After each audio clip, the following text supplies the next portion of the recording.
Anita Bentata, and I'm a speaker and author of The Wolf in a Suit. Today I'm talking part 2, a bit more about me. And what I wanted to go into more depth with you today is about,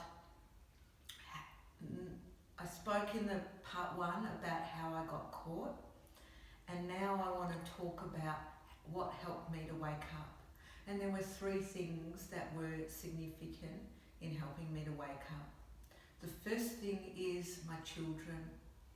As they were growing up, and they were still pretty young when I left, as they were growing up, I could see every day the fear in their faces and the stress and how much it was impacting their ability to be relaxed and be spontaneous and be themselves. And it worried me. It worried me all the time. But I could never do anything about it because my fear was far bigger than any conscious worry that I had. It stopped me from taking any action. But my love and concern for my children meant that there was a pressure growing in me, that the older they were, the harder it was for me to stay with it, even though I involuntarily couldn't do anything at that point. Then one day, I was sitting in the doctor's surgery and I happened to read what was on the notice board. And there was a notice that said, does your partner do this? Is he jealous? Does he do that? And in my head, I'm going, yes, yes, yes. And I get to the bottom of it and it says you're in an abusive relationship. That was how I found out that I was in domestic violence. I was shocked. And that shock stayed with me. I didn't know what to do with that piece of information. I was shut down. Shock shuts you down. I didn't know how to speak. I couldn't think. When you're in the trauma response, you don't have access to your thinking function.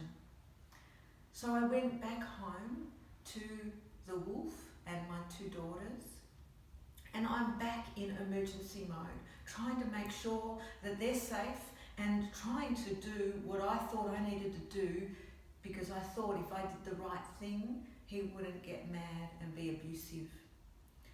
So as soon as I went home, I totally forgot about what that piece of paper said.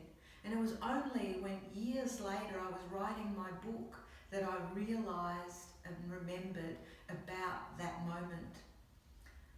It really highlighted to me that when we're in trauma, we don't process and we don't think.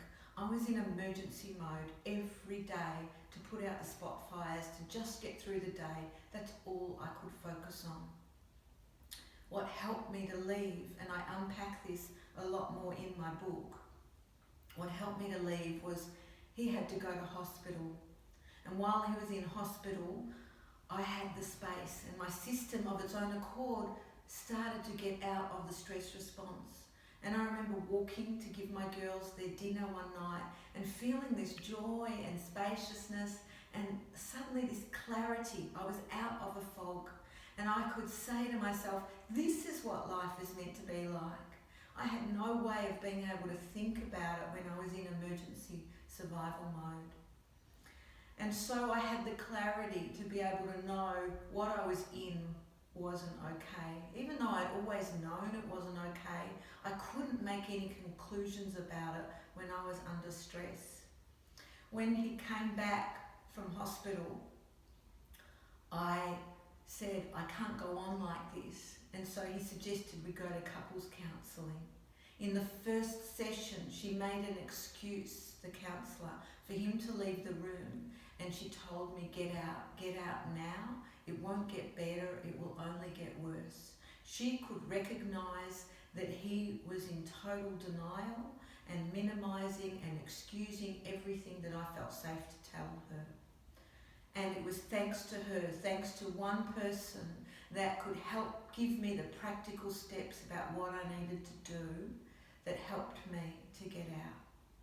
Thank you for listening and wanting to make a difference. My name is Anita Bentata from Activating Artemis. Click on my other videos to find out more how you can become active in your own life and your community. Thank you.